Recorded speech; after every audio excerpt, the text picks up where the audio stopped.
In a decade overrun by slashers and supernatural beasts, Pet Sematary, 1989, stood apart, offering not gore, but grief. Mary Lambert's haunting adaptation of Stephen King's most personal novel wasn't about killers or creatures, but about the horrifying toll of love, loss, and the temptation to reverse death itself. With Fred Gwynne's unforgettable performance, chilling images of Zelda and Gage, and a now iconic Ramones anthem, the film burrowed into our collective fears. This is the story behind The Sorrow, a film born of trauma, crafted with eerie grace, and destined to endure. 1. A tragedy born from life. Stephen King's real-life inspiration. The genesis of Pet Sematary is rooted in profound personal experience, making it one of Stephen King's most autobiographical works. In 1979, King was a writer-in-residence at the University of Maine at Orono, and his family rented a house in nearby Orrington that was situated perilously close to a busy highway frequently used by heavy trucks. In the woods behind the home, local children had created a real pet cemetery, complete with hand-carved wooden markers, which inspired the misspelled cemetery sign that would become iconic. The story's catalyst struck when the King family's own cat, Smucky, was killed on that very road, devastating his young daughter, Naomi. The truly terrifying spark, however, came shortly after, when King's 2-year-old son, Owen, made a dash for the same road, only to be saved by King at the last second. The horrifying what if of that moment, what if he hadn't been fast enough, became the dark seed from which the entire novel grew. 2. The book that scared its author, King's fearful reluctance. Having channeled his darkest parental fears into the manuscript, Stephen King found the finished novel so profoundly disturbing and emotionally raw that he deemed it unpublishable. He felt he had gone too far, that the story was too bleak and hopeless, a direct look into a personal abyss he was not comfortable sharing with the world. He locked the manuscript away in a drawer with no intention of ever releasing it. It was only years later, at the strong urging of his wife, the novelist Tabitha King, that he reconsidered.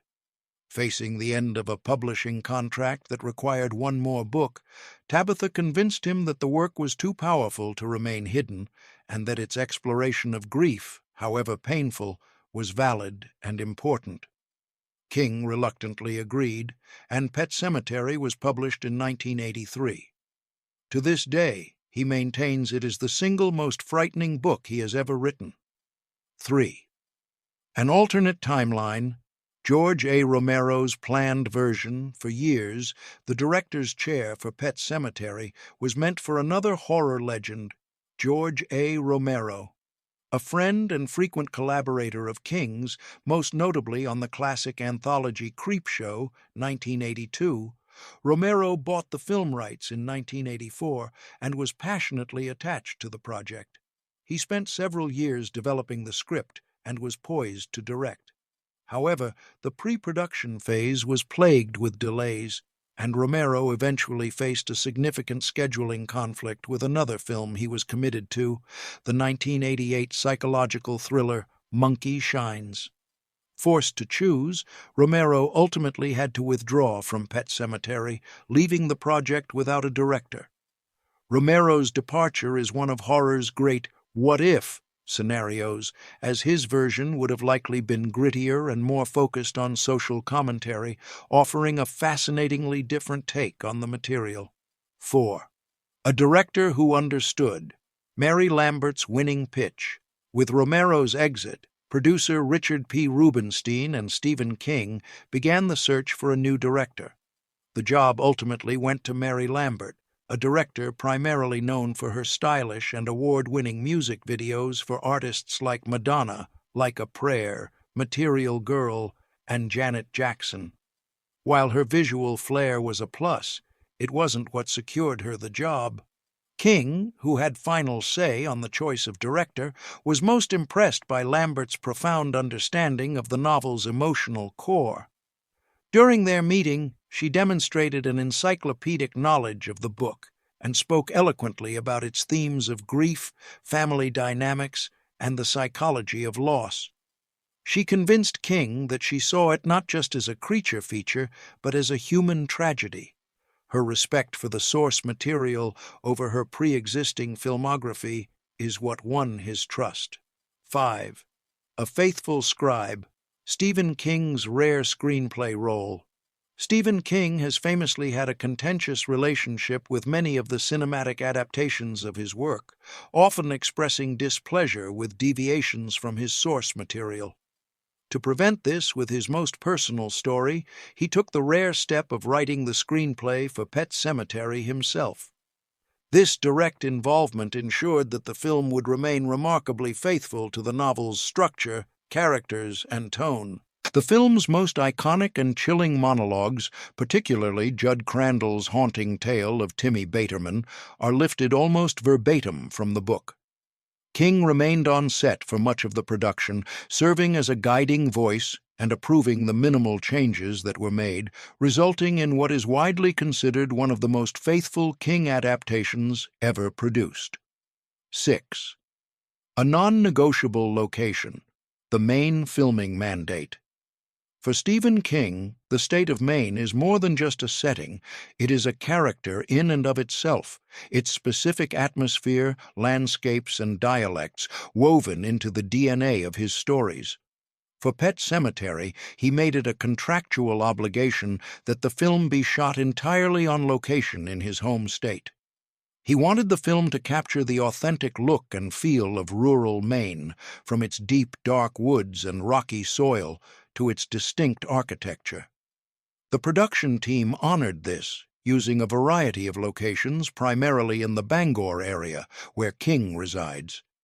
Key sites included a private residence in the town of Hancock for the Creed House, Ellsworth for town scenes, and Acadia National Park for the approach to the burial ground, ensuring the film was steeped in the genuine, haunting atmosphere that birthed the story. 7. A practical illusion. The truth behind Judd Crandall's house. The charming rustic house belonging to the film's wise and doomed neighbor, Judd Crandall, was actually a clever piece of movie magic. The production team found the perfect home to serve as the Creed family's residence, but there was no suitable house directly across the street as the story required. Instead of building a full structure from scratch, the art department constructed an elaborate hollow facade around a smaller, pre-existing home that was set further back from the road. This allowed them to create the illusion of two houses sitting directly opposite each other. To prepare for the film's fiery climax, the entire facade was heavily insulated with fireproof asbestos material, enabling the crew to safely set it ablaze for the dramatic final scenes without damaging the real home inside. 8. The Soul of Maine. Fred Gwynne's iconic accent and performance. The late, great Fred Gwynne's portrayal of Judd Crandall is almost universally hailed as the film's greatest strength and its emotional anchor. Best known to audiences as the lovable Herman Munster, Gwynne completely disappeared into the role of the elderly Maine native who carries the town's dark secrets. To achieve this, he worked diligently with a dialect coach to master the specific, non-rhotic, down-east Maine accent, a dialect notoriously difficult for outsiders to replicate authentically. His dedication paid off, lending his performance an unshakable gravitas. His deep, resonant delivery of the film's most famous line, "Sometimes dead is better," is not just a memorable quote. It is a perfect fusion of character, dialect, and thematic weight, delivered by an actor at the absolute peak of his craft. 9. A controversial hero. Dale Midkiff's casting as Louis Creed. The central role of Louis Creed, the rational doctor who descends into madness, was a point of some contention. One of the actors considered for the part was Bruce Campbell, who was a fan favorite in the horror community. However, Campbell was unavailable due to his commitment to filming Evil Dead 2. The role ultimately went to Dale Midkiff. While Midkiff delivers a serviceable performance as an everyman overwhelmed by tragedy, his portrayal has been a long-standing topic of debate among fans and critics. Even Stephen King himself later expressed some criticism, feeling that Midkiff's performance was somewhat stiff. This has led to decades of speculation about how Campbell's more manic, expressive energy might have altered the film's dynamic, making the casting of Louis one of the film's most debated what-if scenarios. Directing a nightmare, the young talent of Miko Hughes, one of the film's most chilling and iconic performances, came from its youngest cast member, 3-year-old Miko Hughes, who played the doomed Gage Creed. Directing a toddler in such a demanding and dark role was a monumental challenge. Mary Lambert employed a variety of clever techniques, often making scenes into a game. For shots of Gage running, she would have Hughes chase a favorite toy or run toward his real-life mother standing just off camera. For his terrifying post-resurrection scenes, she would whisper directions to him right before a take or use a creepy doll to demonstrate the actions she wanted him to mimic. The result is a startlingly effective performance as Hughes seamlessly transitions from an adorable, cherubic toddler to a scalpel-wielding, giggling instrument of evil, creating one of cinema's most memorable killer children. 11. The Ellie Creed Tag Team, the Berdahl Twins. As is common practice in filmmaking when dealing with very young actors and strict child labor laws, the role of the Creed's daughter, Ellie, was shared by identical twin sisters, Blaze and Bo Berdahl. This allowed the production to maximize filming time, swapping the sisters out as needed. While both girls appeared on screen, it was Blaze Berdahl who performed the majority of the scenes. According to the cast and crew, she was the more expressive and outgoing of the two, making her better suited for the more dialogue-heavy and emotionally demanding moments required of the character, whose grief and premonitions play a key role in the family's tragic story. 12. An unsettling choice, the male actor behind the terrifying Zelda. The character of Zelda, Rachel Creed's sister, who died horribly from spinal meningitis, is responsible for some of the most traumatically memorable scenes in horror history. To achieve a truly unsettling and unnatural appearance for the character, Mary Lambert made an inspired and unconventional casting choice. Instead of casting a thin actress, she gave the role to a male actor and stuntman, Andrew Hubatsek. Lambert reasoned that a man's bone structure, his broader shoulders, different facial planes, and less typically feminine movements, would create a more jarring and disturbing silhouette. She wanted Zelda to look skeletal, contorted, and fundamentally wrong, and Hubatsek's physicality, combined with extensive prosthetics, perfectly created the nightmarish, inhuman figure that has haunted audiences for decades. 13. A Clowder of performers, the 7 cats playing church. The Creed's cat, Church, short for Winston Churchill, was not played by a single feline actor, but by a team of 7 different British short-hair cats. Each cat was specially trained by professional animal handlers to perform a specific action required by the script. There was a sitting cat, a running cat, an aggressive cat for hissing scenes, and so on. This allowed the crew to efficiently get the shots they needed without overworking any single animal. The cat's famously eerie glowing eyes were not a post-production special effect, but a clever in-camera trick. A crew member would hold a small focused light near the camera lens, and the beam would reflect off the cat's retinas directly back into the camera, creating the iconic supernatural gleam. 14. An actor's motivation, the pork chop scene struggle.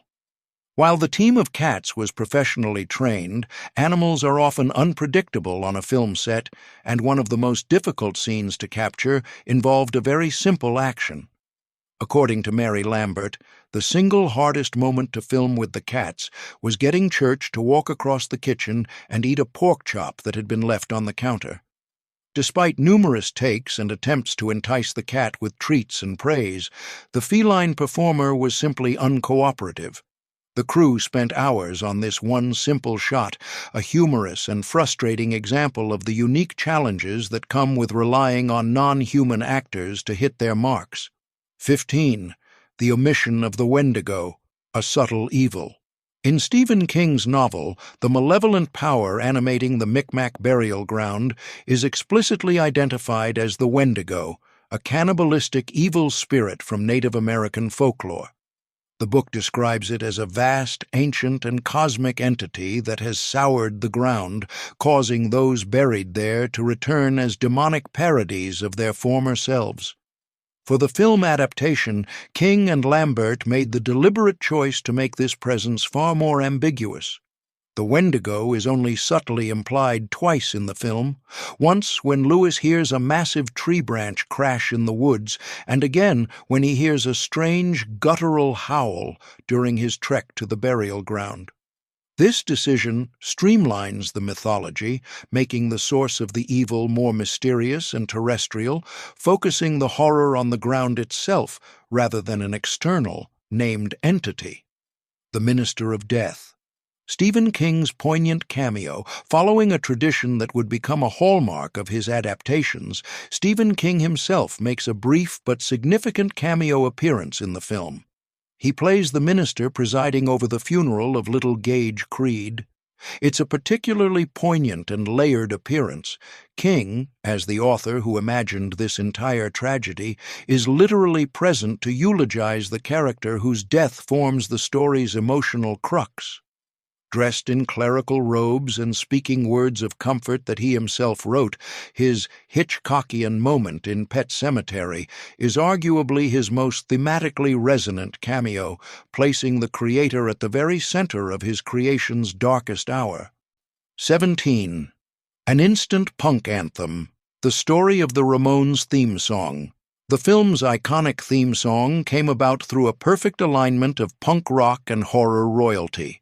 Stephen King, a lifelong, passionate fan of the Ramones, invited the band to his home in Maine for dinner while they were on tour.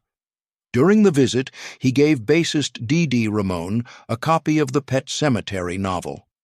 According to band members, Dee Dee retreated to the basement of King's house and emerged roughly an hour later having written the complete lyrics for the song Pet Sematary. The band quickly composed the music, and the track became an instant hit, perfectly capturing the film's blend of morbid themes and surprisingly catchy rock and roll energy.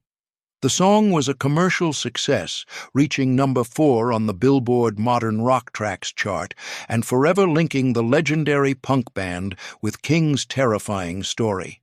18. The Eerie Soundscape, Elliot Goldenthal's haunting score. Beyond the Ramones' famous theme, the film's pervasive atmosphere of dread is significantly enhanced by its chilling and effective score, composed by the now-acclaimed Elliot Goldenthal. The music deliberately evokes the feel of classic 70s horror scores, particularly the Amityville Horror, with its unsettling off-key piano and string arrangements. The score's most memorable and disturbing element is a recurring, childlike choral motif, a simple, haunting la-la-la melody sung by a boys' choir. This musical theme brilliantly weaponizes the sound of innocence, twisting it into a harbinger of doom that signals the approach of supernatural evil. It is a powerful and deeply unnerving score that perfectly complements the film's tragic and terrifying tone. 19. A Shared Universe, The Shining Easter Egg. Stephen King loves to weave subtle and not-so-subtle connections between his novels, creating a vast, interconnected universe for his constant readers. The film version of Pet Sematary preserves a key one of these nods. When the ghost of Victor Pascow appears to Louis Creed to warn him about the burial ground, he calls him Doc. This is a direct echo of The Shining, where the psychic character Dick Halloran frequently refers to the similarly psychic Danny Torrance as Doc. The parallel is intentional. Both Pascoe and Halloran are benevolent supernatural guides, ghosts or psychics, who use their abilities to try and protect an innocent family from a powerful, localized evil. It's a small detail that enriches the lore and delights dedicated King fans. 20. A commercial juggernaut. The film's box office. Success, despite its dark and depressing subject matter and the mixed reactions from professional critics, Pet Sematary was a massive commercial success. Produced on a modest budget of $11.5 million, the film went on to gross $57.5 million at the worldwide box office, making it the highest-grossing horror film of 1989 and, at the time, the most successful adaptation of a Stephen King novel. Its financial success was a powerful statement to Hollywood, proving that audiences were hungry for more than just slashers, and that King's brand, especially when he was directly involved, was a powerful draw. The film's profitability ensured its place in pop culture and directly led to the production of a sequel a few years later. 21st. A Critical Divide. Siskel versus Canby. Upon its release, Pet Sematary was met with a deeply polarized critical response, a dynamic common for many horror films that go on to become classics. While audiences flocked to it, many prominent critics were dismissive or outright hostile. Vincent Canby of the New York Times offered faint praise, acknowledging its suitably ghoulish, scary moments, but ultimately finding it mechanical. At the other end of the spectrum, Gene Siskel of the Chicago Tribune was appalled, giving the film 0 stars and calling it sickening and despicable, taking particular issue with its depiction of a child's death. This critical divide highlights the film's controversial power.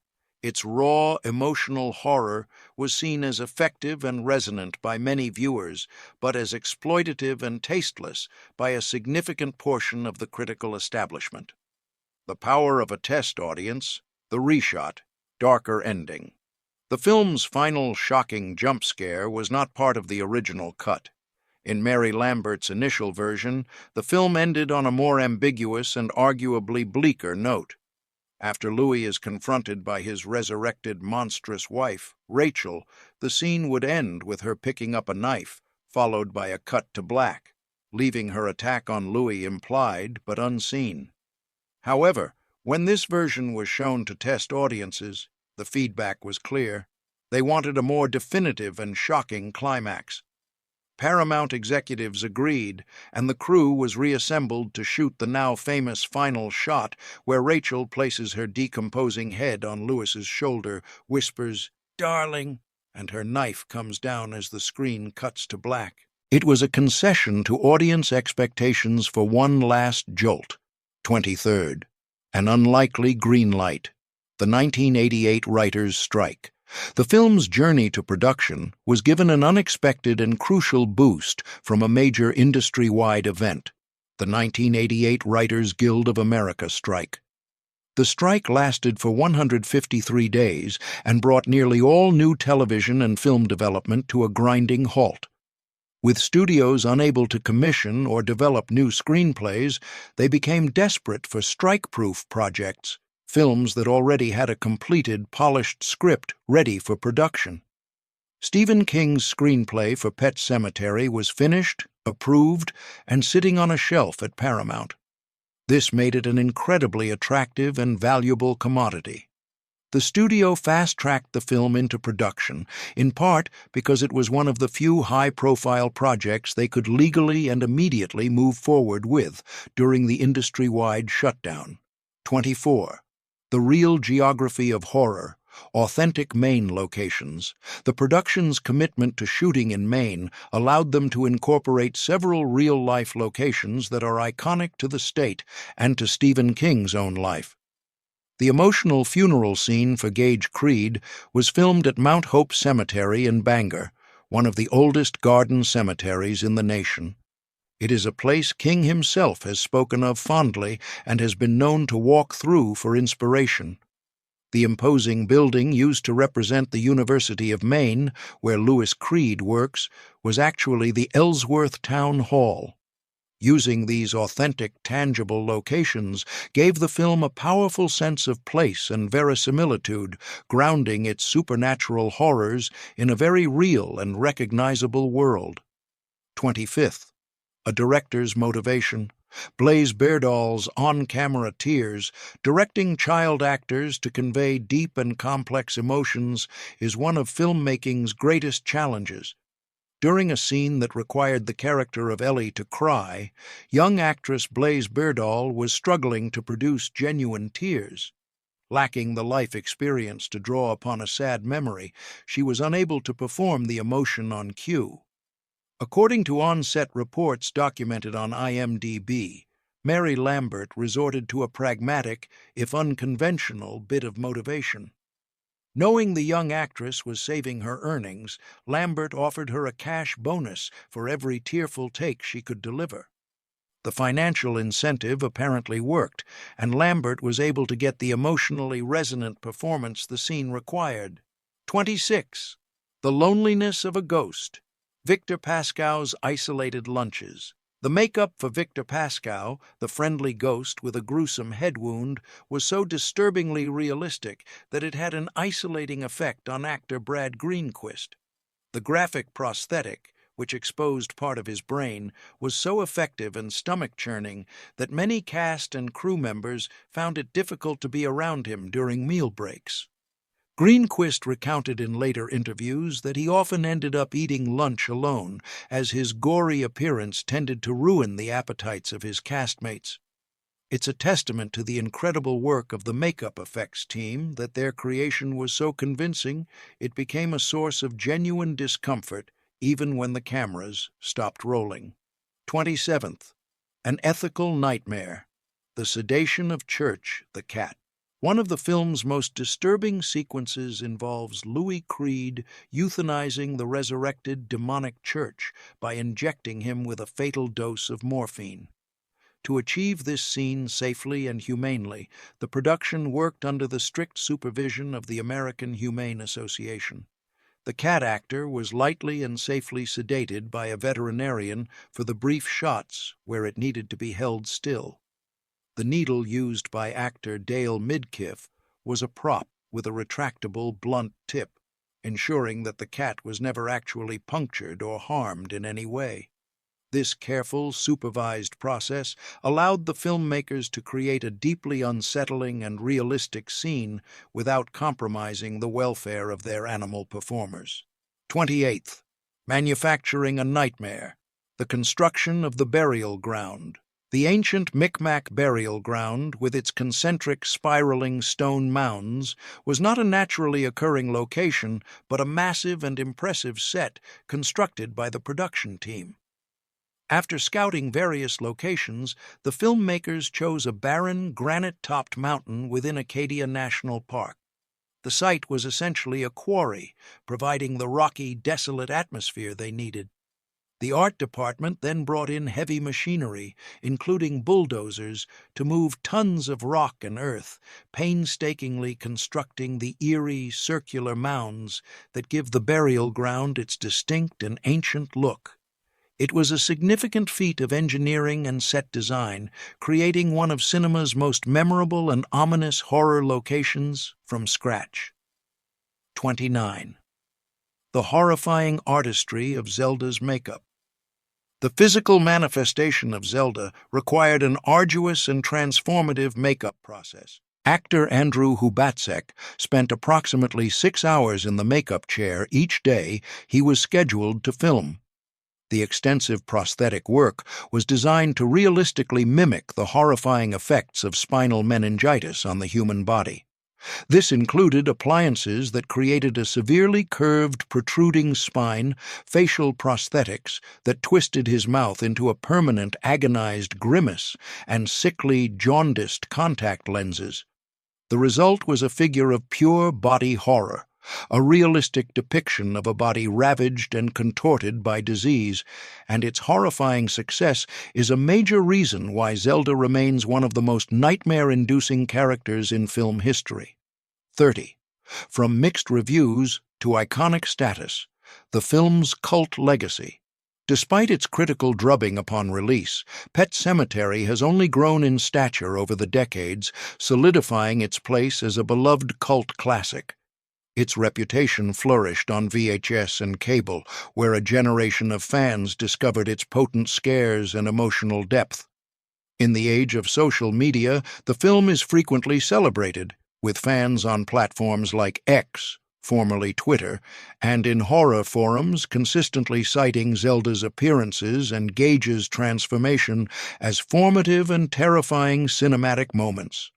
While critics debated its tastefulness, audiences connected with its unflinching portrayal of grief and its terrifying what-if scenario. It has transcended its initial reviews to be recognized for what it is, a flawed but powerful, deeply unsettling, and unforgettable pillar of 80s horror.